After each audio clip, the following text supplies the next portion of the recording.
दोस्तों शाम के बजे हैं 7 और मैं आपके लिए लेकर आ गई हूँ the latte factor, why you don't have to be rich to live rich, इस किताब की समरी, जिसे लिखा है डेविड बैच और जॉन डेविड मैन ने।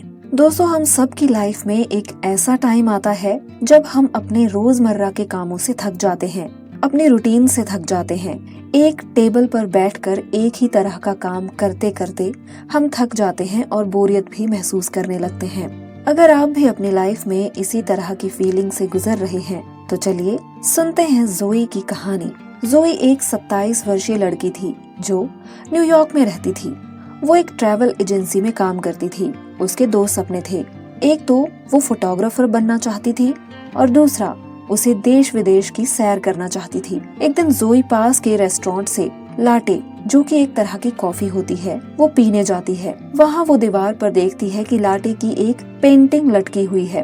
पेंटिंग के नीचे उसकी कीमत लिखी हुई थी 88,000 रुपए। ये देखकर जोई काफी हैरान हो जाती है कि इस पेंटिंग की इतनी ज्यादा कीमत क्यों है। वो देर तक पेंटिंग को देखती रही और ये जानने की कोशिश करती रही कि आखिर उस पेंटिंग में ऐसा है क्या जिसकी वजह से इसकी कीमत इतनी ज्यादा है। इसके बाद वो अपनी लाटे कॉफी लेकर अपने ऑफिस चली जाती है। वहाँ भी वो देर तक उस पेंटिंग के बारे में ही सोचती रहती है। जब उसका बॉस उसे विचारों में खोया देखता है तो इससे इसका कारण पूछता है। वो अपने बॉस को उस पेंटिंग के बारे में बताती है। इस पर उसका बॉस उसे बताता है कि रेस्टोरेंट के मालिक से ही तुम्हें इसके बारे में पूछना चाहिए ताकि तुम्हारी क्यूरियोसिटी खत्म हो जाए। अगले दिन जोई फिर से उस रेस्टोरेंट में जाती है और उस पेंटिंग को देखने लगती है। तभी रेस्टोरेंट का मालिक वहाँ पर आ जाता है। जोई को पेंटिंग देखते हुए कहता है कि जोई को पेंटिंग की तरफ देखते हुए वो कहता है कि चाहे तो वो इस पेंटिंग को खरीद सकती है, लेकिन जोई कहती है कि वो इस पेंटिंग को अफोर्ड नहीं कर सकती। इस पर उस रेस्टोरेंट का मालिक हेनरी उससे कहता है कि आप अगर $5 की लाटे ले सकती हैं तो आप इस पेंटिंग को भी खरीद सकती हैं। ये सुनकर जोई घर आती है। उसे हेनरी की बात का मतलब समझ नहीं आता, लेकिन अचानक से उसे इस पहेली का मतलब समझ आ जाता है।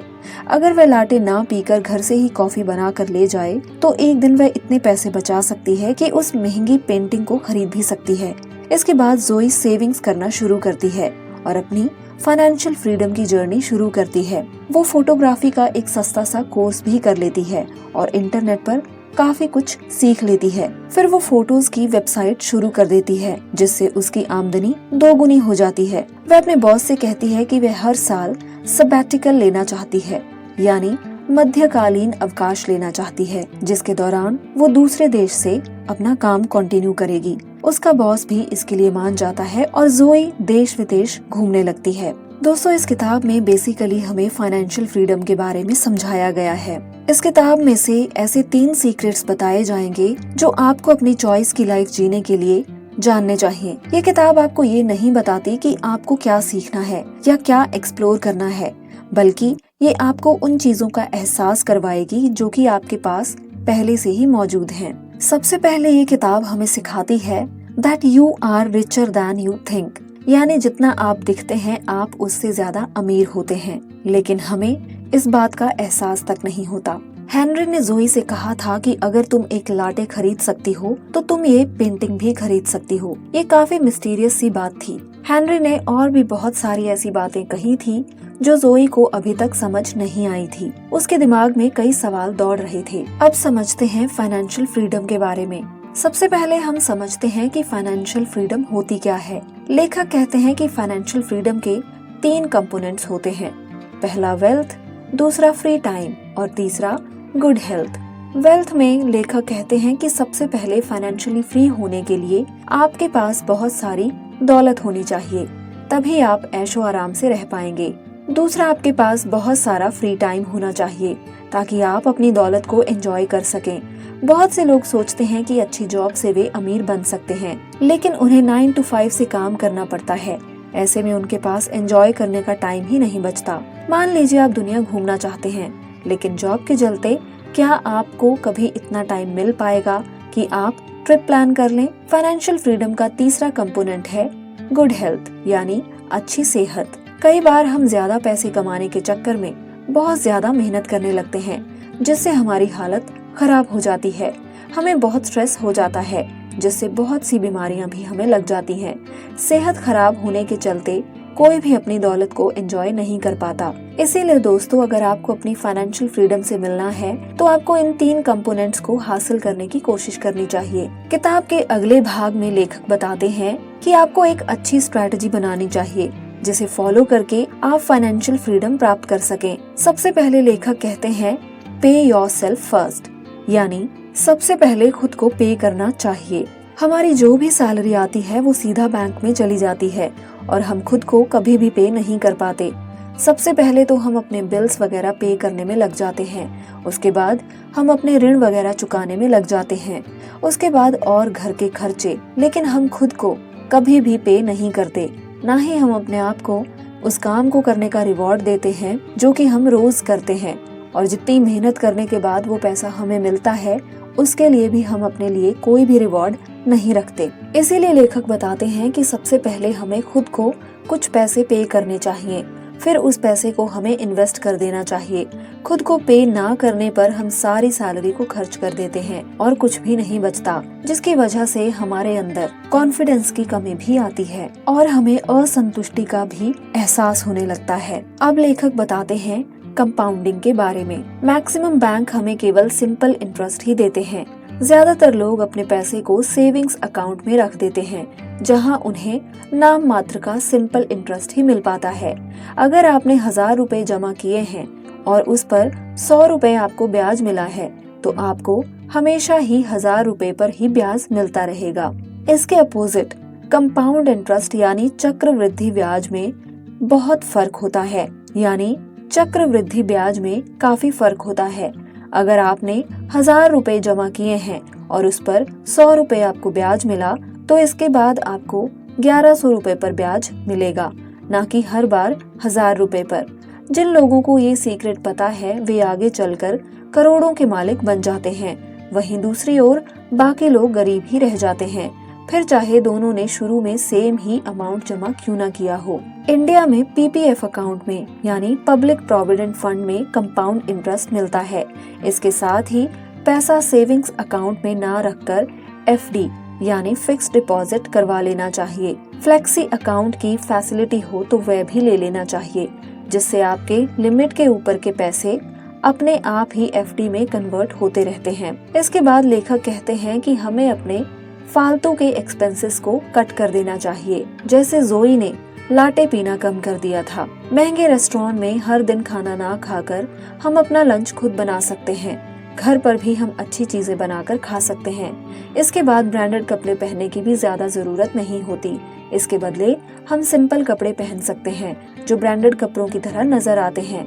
दरअसल हम ब्रांडेड कपड़े दूसरों को इम्प्रेस करने के लिए या दिखावे के लिए ही पहनते हैं, जो अच्छी बात नहीं है। क्या आप अपने दोस्त उनके कपड़े या उनका महंगा सामान देखकर चुनते हैं? नहीं, बल्कि हम देखते हैं कि किसकी फ्रीक्वेंसी हमसे मैच कर रही है, कौन आपकी हेल्प करता है, कौन आपकी रिस्पेक्ट करता है, कौन आपकी बातें सुनता है और समझता है, और कौन आपको अच्छी सलाह देता है। इन्हीं बातों से लोग सही मायनों में इम्प्रेस होते हैं, ना कि दूसरों के कपड़े आदि से। इसी तरह थोड़ी दूर जाना हो तो गाड़ी का इस्तेमाल ना करके आप पैदल जा सकते हैं या साइकिल भी इस्तेमाल कर सकते हैं। बहुत से यंगस्टर्स जॉब लगते ही एकदम से गाड़ी खरीद लेते हैं। इससे अच्छा है कि पब्लिक ट्रांसपोर्ट का इस्तेमाल किया जाए। 5 लाख की गाड़ी लेने से आप बैंक से लोन लेते हैं और फिर बैंक को ब्याज देने लगते हैं। अगर उसी 5 लाख की आप एफडी करवा लें तो उल्टा आप बैंक से ब्याज लेने लग जाओगे। जब आप इस तथ्य को समझ जाएंगे तो आप एक दिन फाइनेंशियल फ्रीडम को प्राप्त कर लेंगे। जबकि आपका गाड़ी लेने वाला दोस्त शुरू में तो बहुत अच्छा फील करने लगता है, लेकिन धीरे धीरे जिंदगी में आगे चलकर उसे हमेशा पैसों की कमी रहती है। इसीलिए कुछ देर रुक जाएं। जब आपका 5 लाख बढ़कर 10 लाख हो जाए तो आप गाड़ी ले सकते हैं। अब उस गाड़ी लेने के लिए आपको लोन की जरूरत नहीं रहेगी और वह गाड़ी एक तरह से आप फ्री में ले लेंगे, उस पैसे से जो बैंक ने ब्याज के रूप में आपको दिया होगा। ऐसे ही आप घर के लिए भी कर सकते हैं। अब लेखक बताते हैं पावर ऑफ ऑटोमेशन के बारे में। लेखक कहते हैं कि आप अपनी जिंदगी में ऑटोमेशन लेकर आएं, जिसका मतलब है आपका काम आपके बिना भी ऑटोमेटिक रूप से चलता रहे। जैसे नेटफ्लिक्स में अपने आप ही सब कुछ होता रहता है, अपने आप ही आपके पैसे कटते हैं, आपको ईमेल्स आते हैं, आप फिल्म्स या वेब सीरीज आदि भी देख पाते हैं। वहाँ कोई भी इंसान नहीं बैठा हुआ है जो ये सब कुछ मैनेज करता हो। ऐसे ही आपका फोन रिचार्ज होता है। हम ऐसा महसूस करते हैं जैसे कि सब कुछ ऑटोमेटिक तरीके से हो गया हो। आप भी इस ऑटोमेशन का फायदा उठा सकते हैं। बैंक का सारा काम घर बैठे आप नेट बैंकिंग से कर सकते हैं। आपको बैंक में जाकर लंबी लाइन में लगने की जरूरत नहीं है। इससे आपको बहुत सा फ्री टाइम मिलेगा जिसमें आप लाइफ एंजॉय कर सकते हैं। ऐसे ही आप ऑटोमेशन वाले ऑनलाइन बिजनेसेस भी शुरू कर सकते हैं। ऐसा ही एक एग्जाम्पल YouTube चैनल का भी हो सकता है। एक बार अगर आपने अपनी YouTube वीडियोस YouTube पे पोस्ट करनी शुरू कर दी तो ये ऑटोमेटिक ही अपने आप पैसे कमाकर आपको देती रहेंगी। ऐसे ही मार्क जुकरबर्ग फेसबुक से सोते सोते पैसे कमाते रहते हैं। अब लेखक कहते हैं डोंट वेट फॉर मनी। दोस्तों, रिच लाइफ एंजॉय करने के लिए आप रिच होने तक का वेट ना करें। ये ना सोचें कि मेरे पास जब बहुत ज्यादा पैसे आ जाएंगे तब हम अपनी लाइफ को एंजॉय करना शुरू करेंगे। तब तक कंजूसी में या पेट काट काट कर ना जिएं।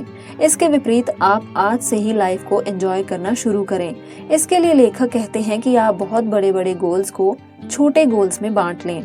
जैसे अगर आपको घूमने का शौक है तो पहले आप अपनी कंट्री के ही स्टेट्स में घूमना शुरू कर दीजिए जहां आप आज तक नहीं गए हैं। हफ्ते में कम से कम एक बार अच्छे रेस्टोरेंट में खाना खा सकते हैं। हफ्ते में एक मूवी देखी जा सकती है। हर दिन आप फ्रूट्स और ड्राई फ्रूट्स भी खा सकते हैं।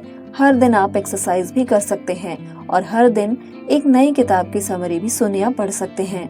इसीलिए जरा सा माइंडसेट बदलकर आप अपने कोकून से बाहर आ सकते हैं और जिंदगी का हर दिन अच्छे से एंजॉय करते हुए जी सकते हैं। अब लेखक बताते हैं ऐसे कुछ मिथ्स के बारे में जो पैसे से जुड़े हुए हैं। पहला मिथ है कि बहुत से लोग सोचते हैं कि हमें बहुत सालों तक नौकरी करके पैसे कमाते रहना चाहिए जिससे एक दिन हम अमीर हो जाएंगे।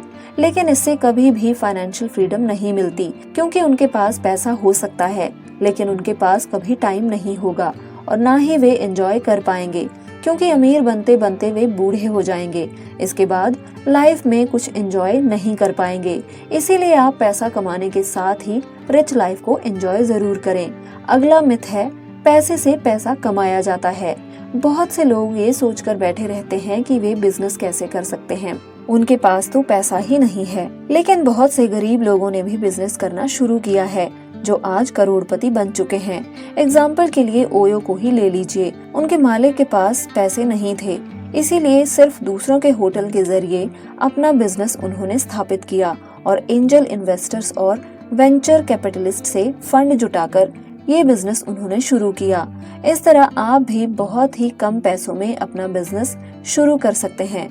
आप थोड़ा सा दिमाग यूज करके बहुत सारे पैसे कमा सकते हैं। बहुत सारे लोग फ्री में YouTube चैनल से लाखों करोड़ों कमा रहे हैं। इसीलिए इस बात को दिमाग से निकाल दीजिए कि बिजनेस बनाने के लिए आपको बहुत सारे पैसों की जरूरत होगी।